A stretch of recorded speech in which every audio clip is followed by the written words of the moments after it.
Welcome to the Lighting Your Way podcast. I'm your host, Guardian Nurses founder, Betty Long. During season 3, we'll be delving in deeper to the amazing lives and stories of nurses and other healthcare professionals from around the country. We'll also be talking with a few of my nurse advocate colleagues at Guardian Nurses. You'll get a behind-the-scenes peek at the healthcare system, as well as get advice on how to get the best care when you or a loved one is a patient. The nursing profession is facing some very real challenges with regard to its future workforce. The average age of a nurse in the United States is 51 years old. 70% of today's nurses are over the age of 40. On the other side of the spectrum, 50% of new nursing school graduates leave the bedside within 2 years of practice. On this episode, we talk with Laura Buonomo, who owns her own consulting practice, LAB Consulting Associates. Laura is a market research, human resource, and organization development professional, providing her services across global industries and sectors and among diverse business and consumer audiences. She has spent the last 3 years conducting in-depth research in healthcare, primarily with nurses, and will share some significant takeaways with us from that research. Welcome to the podcast, Laura. Great to have you here. Thank you very much for taking the time. Well, thank you for having me. My pleasure. I am eager to talk about a lot of what your research is about. But before we get started, I want to start kind of understanding how you came to your career in market research and HR and organizational development. What prompted that? Where did you start as a young child? Were you always researching things? It's funny. I remember taking a career assessment when I was in elementary school. I bet I was in 4th grade. Oh, geez. I wanted to be an artist. I've always loved art. And I took this career assessment, and what emerged, I'll never forget this, was that I should be a news anchor because I love to research and synthesize, and then I present. And so in some ways, that's what I'm doing. So my background, I do have somewhere in there, I have an art degree, but my background was primarily in human resource development. So that's training. And that was before organization development, which is more of a systemic way of helping organizations improve. It was before it was a thing.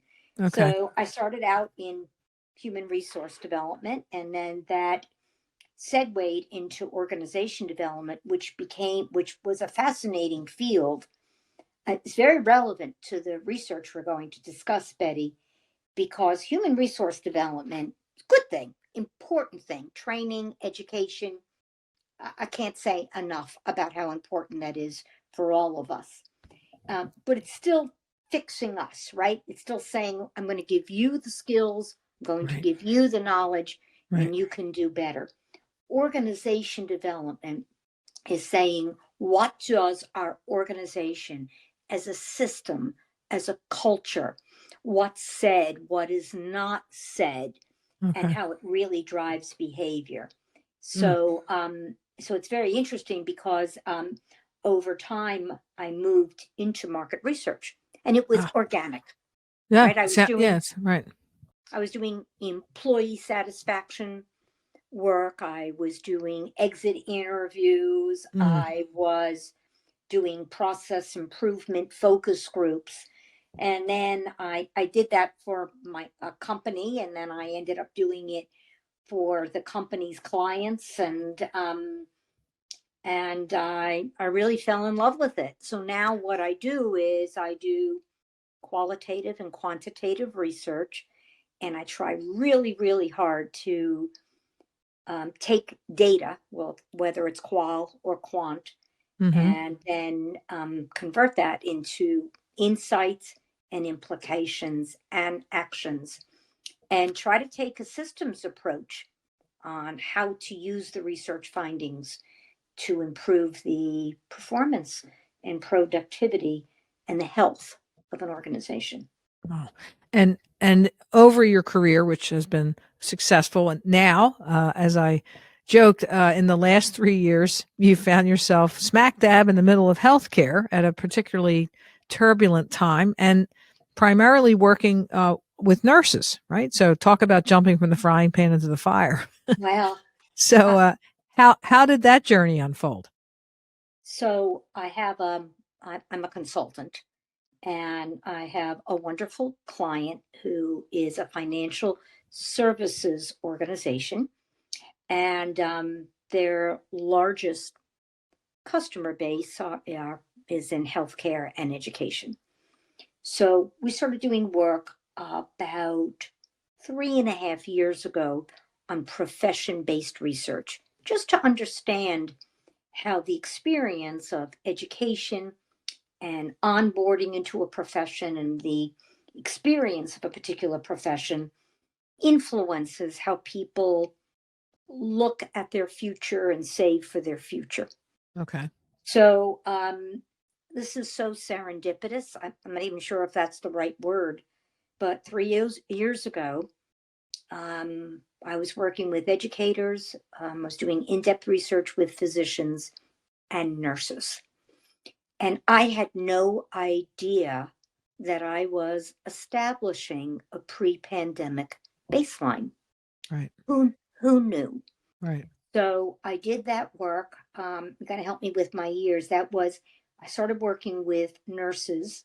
I was blown away, by what I learned, and that was in 2019. And Wow. Right before. when Okay. right beforehand, and then I went back in field, and so ended up talking with nurses uh, pre-pandemic, at the onset of the pandemic, when it got really intense, when we thought it was waning, it Okay. wasn't, and then when it cropped back up again. And at some point, after the pandemic hit, my client we were hearing from a lot of healthcare organizations concerns about retention of nurses. Yeah. So my client asked me to do a nurse retention study. And I was expecting to hear about salaries or benefits, or, I mean, after all, they are a financial services company. And Right. that's not what I heard, Betty. Okay. And I did a handful of in depth interviews with nurses. Um, I was both inspired and terrified by equal measure by what I heard. I called my client and I said, I'm not sure what you are expecting, but I've got to give you a heads up. This is not about money. I mean, Right. not that Right. money doesn't help, but that's not what I was hearing. And I've been thankful that I've been continuing to do this research So over the course. what was the goal of it? I mean, what they it's a financial services company, so they're funding the research. But what was the goal, right? How was the data going to be used? Yeah, so this is interesting. It's a really good question. I get that all the time. Why is my client paying for this? Right. So initially, it was because nurses are such a large and significant labor force in the United States. Right. And they're a very significant customer population for my client. So initially, it was trying to get an in depth understanding, um, so that when you talk to people in a particular profession, you give the impression that you get it. You get what their lives are like, what their profession is like. So first, it was just customer understanding, and how to best connect with nurses. Okay. And then it moved to helping hospitals retain their nurses, because nurses were such a significant population, and my client doesn't want to lose them, Right. doesn't want them leaving the Right. field. Right. And at some point, when I started sharing what I was hearing, what I learned, it was amazing, Betty, because I was working with many different people and different departments and even some of their agencies and outside organizations. And it shifted. What I learned was so inspiring, that I know we ended up all doing this because we want nurses to stay in their jobs because we know how You have a much we need them. selfish, right? You have a It did. selfish reason, right? It did. It moved into um, what's for the greater good, Right. and especially, I have 3 kids, and I think of the importance that nurses have played um, in our lives, and it started to feel like a public service to share Yeah. what I was learning. And how are you how are you finding the nurses to interview? Where were they coming from? Were they coming to you? Was it all over the country? Talk a little bit about who you were talking with. Yeah. So I have what I've done is I have established a panel of not-for-profit professionals, and healthcare workers are a very large part. It's a custom panel, and it was just, talk about organic. It has grown over time, and I think it's grown because I think we're asking relevant, meaningful questions. And so a nurse, well, I'll talk to a nurse, and the nurse will say, I know some other people. I know someone you should talk to. And Okay. and it has grown. So I certainly did recruitment, but in many cases, it has my the population with whom I get to speak to has grown because of an organic kind of networking that took Okay. place. Right. Kind of, talk to my friend, Betty, or talk to my friend Rebecca, Yes. right? And You then want to, someone will okay. say, you should see it's different in the South, and it's different in the Right. Midwest. And, because there's politics kind of seeped its way into what we've been contending with. So really getting geographic representation Right. was really important. Yeah. And I'm really thankful for that, because I don't want to just have a Northeast perspective. Right. And the other thing is that I was astonished by how many different types of nurses there are.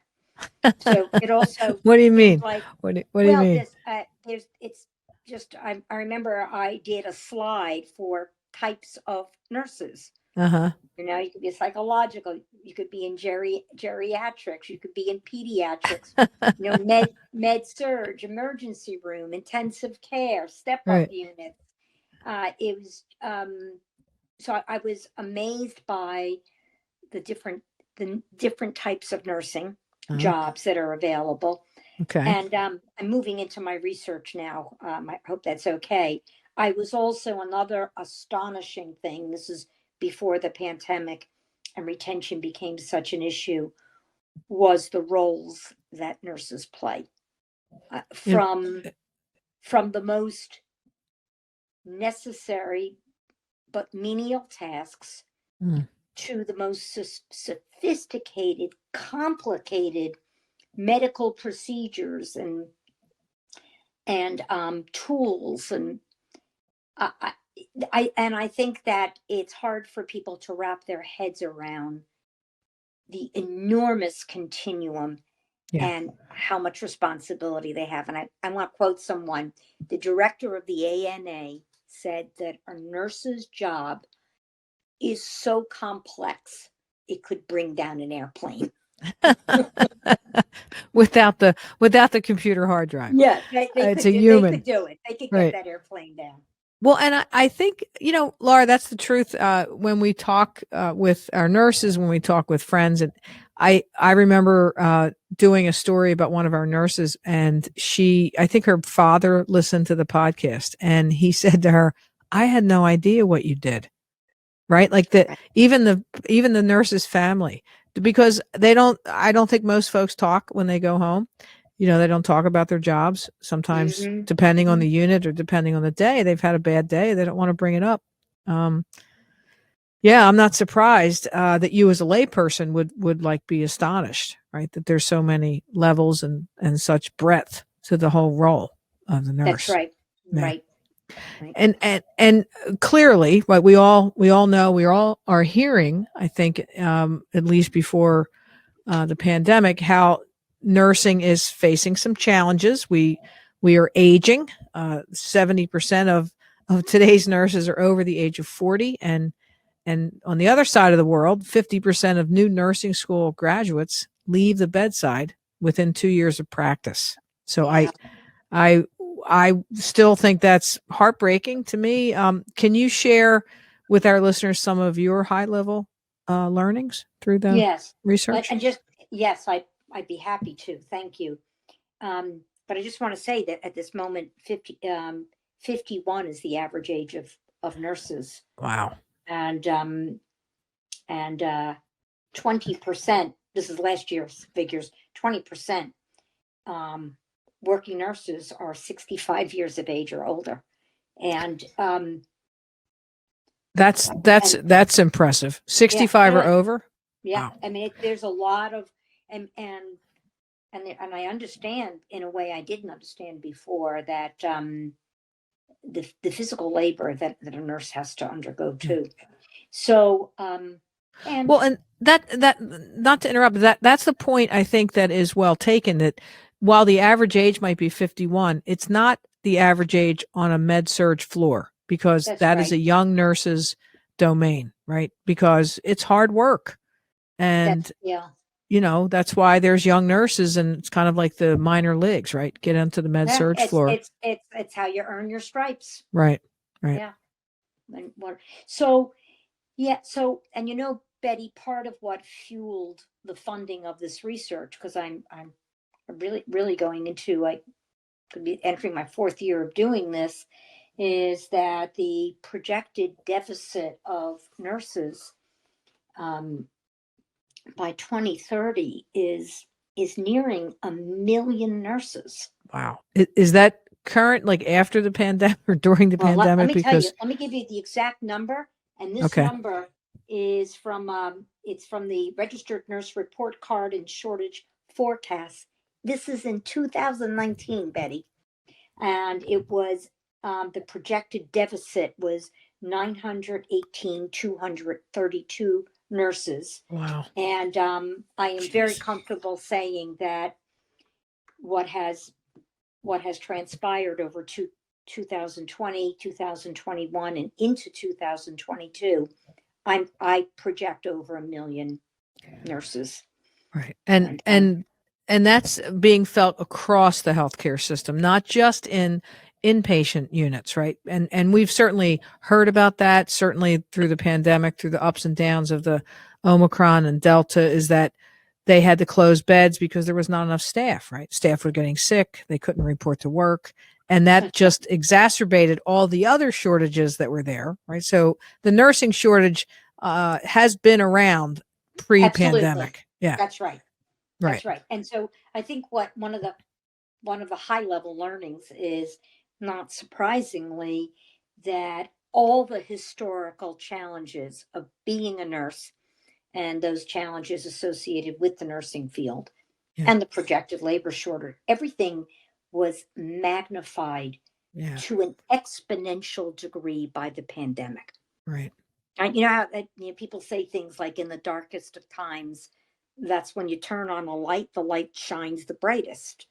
And so I do think that there are issues um, very profoundly impacted by the pandemic, but many of them are issues that were tolerated or Right. managed before, Okay. and has reached an untenable degree.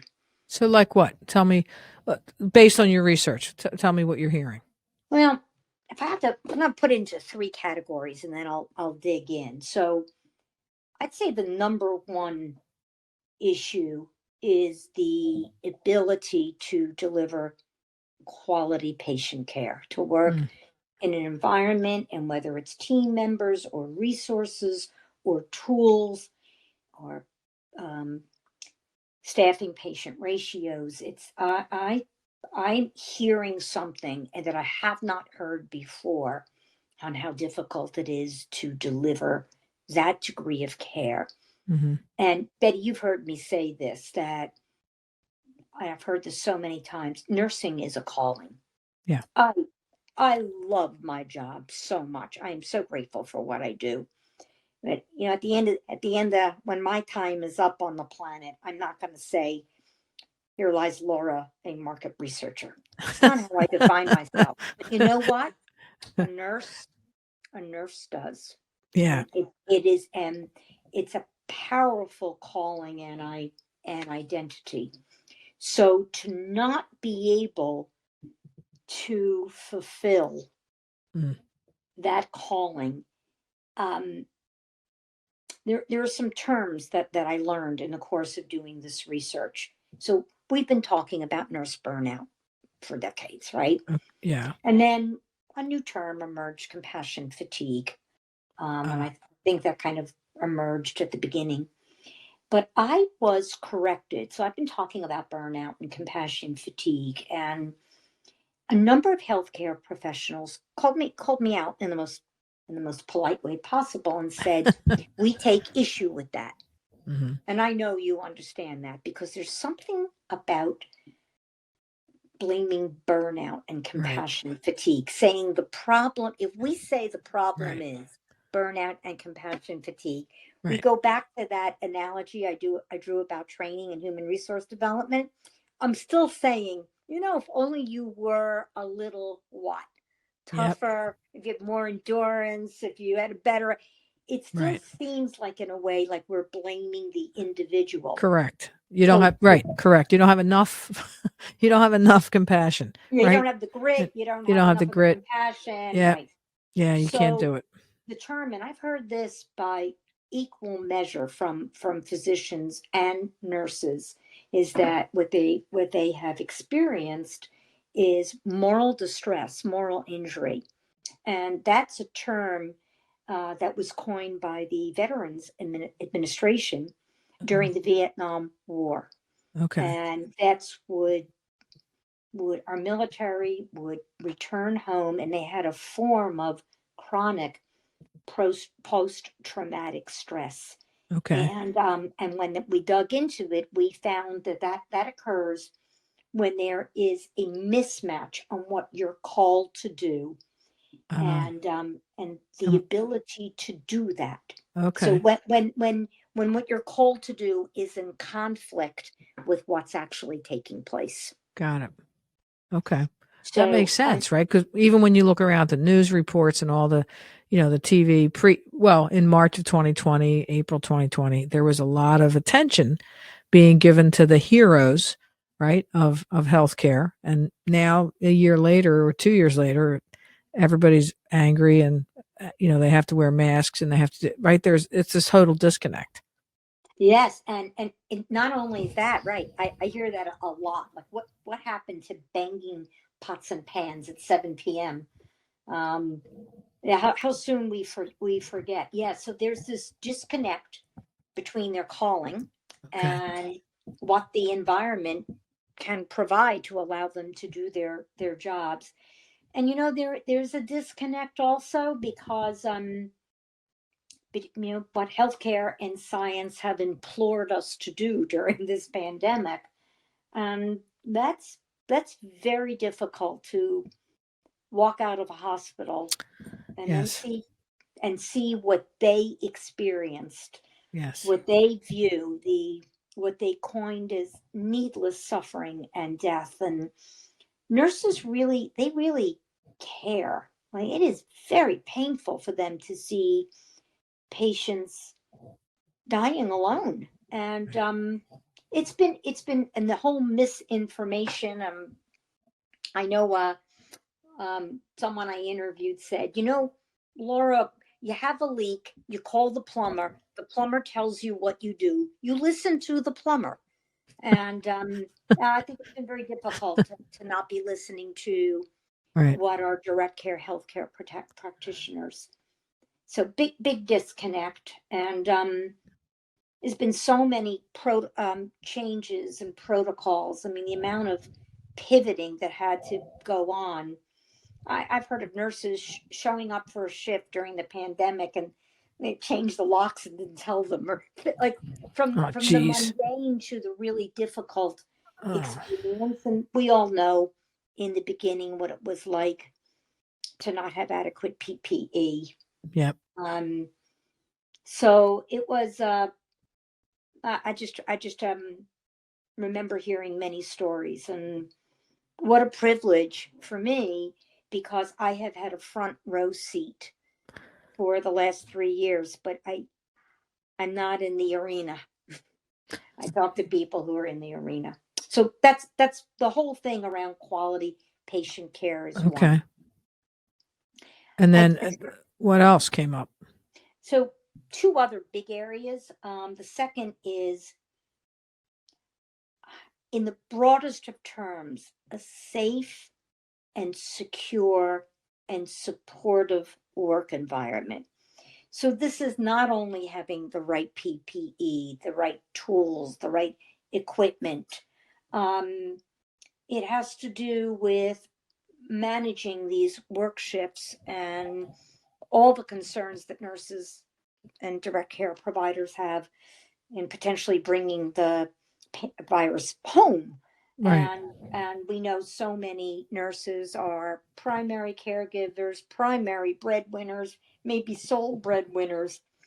And as patient acuity went up and the patient census went up, I would like to talk to you at some point about. I really think there's a need to rework what constitutes a work shift and what enables you to get benefits. But I think that's Yeah. been a really big issue.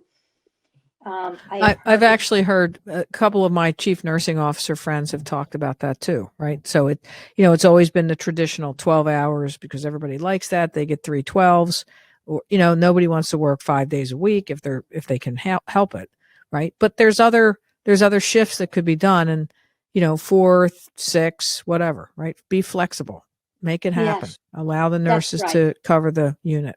And I want to tell you, in talking with physicians and nurses, that is so big. I mean, that's such a big thing to have flexible work shifts. I've had physicians, and I quote literally, it is huge when they have the autonomy. Okay. And it's funny when you have that flexibility. Maybe you have a shift person who's putting together the puzzle pieces for a particular unit. And I know some nurses where it's self-scheduling, and they work together. They Right. figure it out. Right. And this leads to a really big thing that overlaps quality patient care and a safe and supportive environment, which is establishing staffing ratios based on patient acuity, not just patient census. Ah, okay. Yep. Um, right? Well, And many hospitals do that. I mean, they do have an algorithm that can factor in, okay, you're a level 4 and that person's a level 1, right? So I get yes, not that language exactly, but they do factor that in. There are got it. algorithms that, yeah, but I it may see. not be in every hospital that you've talked with, right? In every, Well, let me say it this way: that probably came up as one of the biggest issues that I heard okay, among almost all nurses. So, right, okay, I mean, you would know, of course. So, maybe the algorithm has to change, Betty. okay, I'm not sure, but I heard that, and it was a really big source. And I have some statistics on that, and the number of nurses who talked about staffing and patient ratios as a real determinant of job satisfaction and their level of engagement and loyalty. right. Because if their driver is, I want to do a good job and deliver quality care, I can't if I have more patients than I can handle. Yes, with a level of acuity that is, uh, I I think in recent history, it's unprecedented. Right. So I heard that, like I heard this in one of the last rounds of research that I did, is people saying, Laura, these are the sickest people I've ever seen. So hopefully we're on the other side where that's improving, Right. but patient census was at an all-time high, Yeah. and patient acuity was. And I think we encountered a perfect storm. Well, and we're actually, it's interesting that you say that because we're actually seeing our patients at Guardian Nurses now.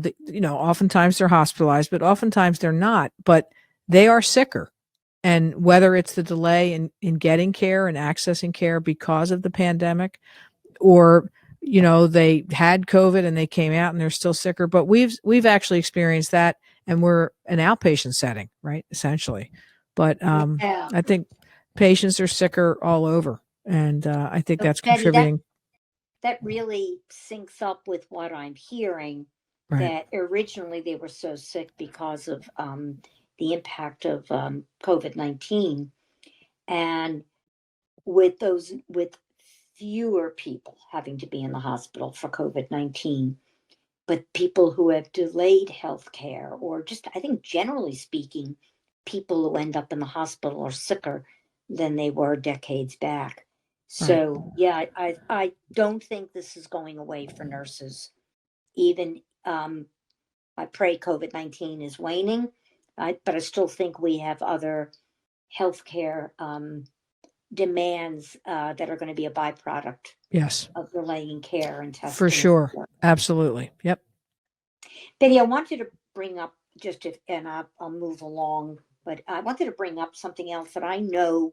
I remember listening to one of your podcasts, and it was devoted to violence in the workplace, Mm, and the importance of getting nurse input when it comes to security. And it's been, I think, all of that has been heightened as well, right? Patients, volunteer staff is no longer there, who used to be runners and pick up a package from the mailroom and run right. it to a patient's room. Family and guests who would visit, um, and could either lend some form of a helping hand. And then you have the staffing shortages, Right. and everything's. I think I think can, all stakeholders in healthcare are afraid, including the Yeah. patient. So Including I the patients, right? Because I don't know if I told you this story where I was talking to a CNO, and he said that he had a patient who was angry and argumentative, and was cursing and lashing out at his staff on the floor. And his staff, some of them were young nurses, and they didn't really have the experience to handle this woman's behavior. And she continued to throw herself on the floor my because they would not give her the pain medication that she requested. And she ended up breaking her hip by throwing herself out of the bed. And the young nurse said to him, I'm not, I don't know how to handle this, right? I'm 24, and we didn't have any patients that did this in nursing school, right? Everybody was compliant. Everybody, did what they, and even if I got a human being, maybe I was doing a simulated lab because I was in nursing school during COVID. So That's patients are, right. right? Patients are angry because maybe their family couldn't get in to see them. Like, it all bubbles up, and Yeah. it's being taken out on the nurses because they're the direct care, they're the direct link to the hospital, right? Right. So the violence in the workplace, yes, it doesn't happen just in the ER, right? It's happening Right. all over. Right. Right. So I heard about that, and two other things relating to a safe and supportive work environment. One is confidential mental health support, um, For the it- nurse. for Yeah. nurses. That's right. Okay. And something, and mental health support is not only just talking to someone. It's This is all part of the staffing ratios. That, if a nurse needs a break, I needs a break, whether it's a day off or staying home because he or she is sick, or I just remember a nurse talking to me about uh, her first year in an emergency room, and she had a 2-year-old patient, and the baby died. Hmm. and the mother was, as we could all imagine, Right. um, disconsolate, and the nurse was so upset. And she said, Laura, I did not have 2 minutes to Oh. just compose myself and take stock of what I had just witnessed Oh. before I go on to the next. So mental health support is, yes, it's great, and I'm all for it, but it also means building it into the environment, Right. so that nurses can. So, but then there's one more thing that came up, and I know you've talked about this as well on your podcast, and it is healthcare environments need to mandate caring behaviors. Like the caring just Right. can't be between the nurse and the patient. Yes. Caring has to be the physician to the nurse, and the charge nurse and the tenured nurse to the new nurses, and the Yeah. CNAs and the people who come in and deliver, and Right. physicians and surgeons. Yeah. So, an analogy that I drive 3 kids, and I can't tell two of them to be okay. Daughter, you have to be kind to son number one, but the rest of you don't work. Just Right. that's life. Right. Buck up, right? Right. So, I, I I really hear this, Betty, and it has. There's a need to really ban all bullying types of behaviors. And it has an impact on students who choose to go into nursing. It Yep. has an impact on what it's like to be new nurses. And I heard a story in my last few research studies. I've been asking about the silver lining of the pandemic, and I Yeah. have a friend who's just completing. Well, she's a research person with whom I've become friendly just from talking to her so much over the last 3 years. And she was saying that there was a charge nurse who had a reputation for being really tough on new nurses. And she was on this nurse's floor. And some of the other nurses said, since COVID hit, since it's been so hard, we had a glimpse of unity, of all of us coalescing as Mm. a team. And it changed how this senior nurse and revered nurse behaved. W- And all Was the she nurses were was she talking nicer? about She was nicer and more supportive? kinder, more Oh. patient, um, more in a mentorship, and helping bring new nurses into the fold. She was caring, Mm. and she made that shift. And here I am hearing about it in my research studies. And Right. the nurse with whom I was conducting the interview, heard it from the other nurses on the floor. Right. So people say bad news travels fast. Well, so does good. And I hope if there's any nurses, experienced nurses, and charge nurses and nursing directors listening to this, to hear the that they could cast a lot of light. And but it's something that it just can't be something we ask of nurses. It Correct. has to be mandated for every constituency that makes up a healthcare organization. And I think for the nurses who are able to hold their ground and stand up and say, "Hey, I don't appreciate you talking that way to me." They need to be supported, right? So if I have the courage to do that with a physician or with another coworker, then hopefully the manager or the director or the chief nursing officer will be able to support that nurse, and thereby kind of showing the behavior. When you stand up for yourself, it will be not rewarded, but it will be supported. That's right. Um, it absolutely.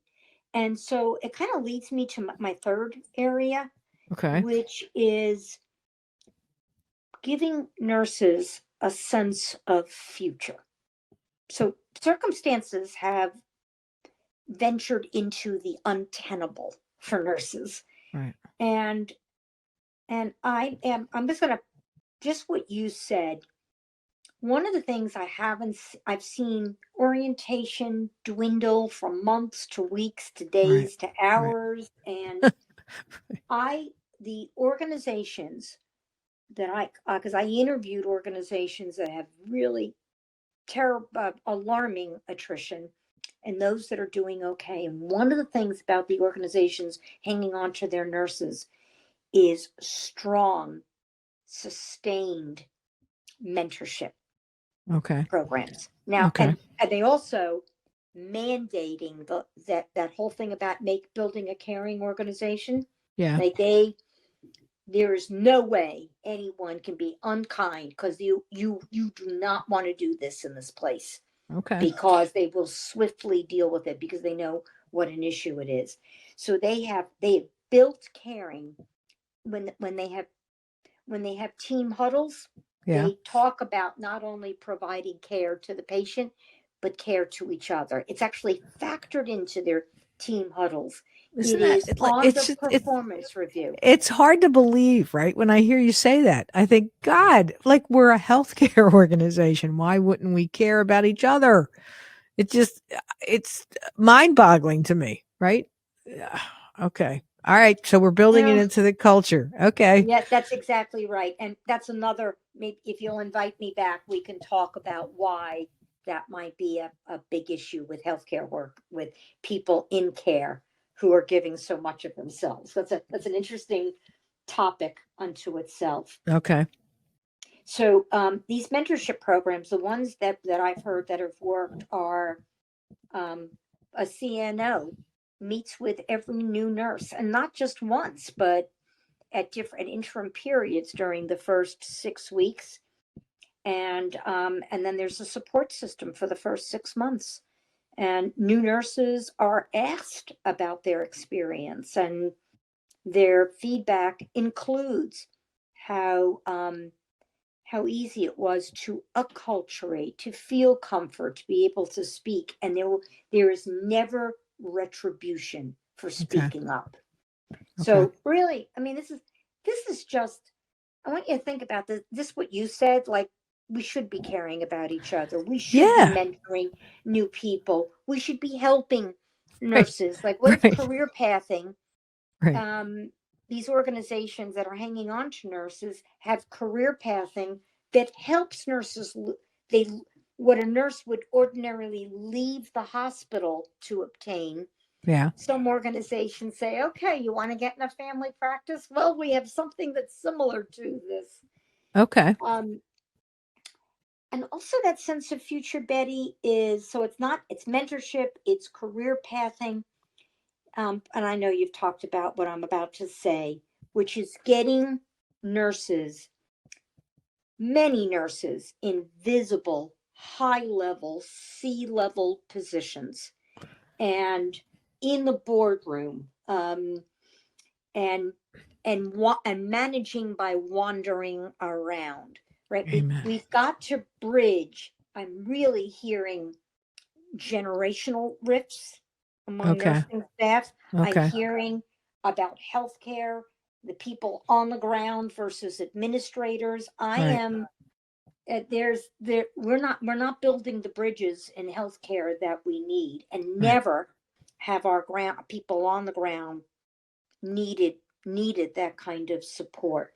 So I think one way of bridging that is is grooming nurses through good mentorship and education, and putting the people who embody the values and cultures of caring in every form in the highest level positions, and not making decisions without them.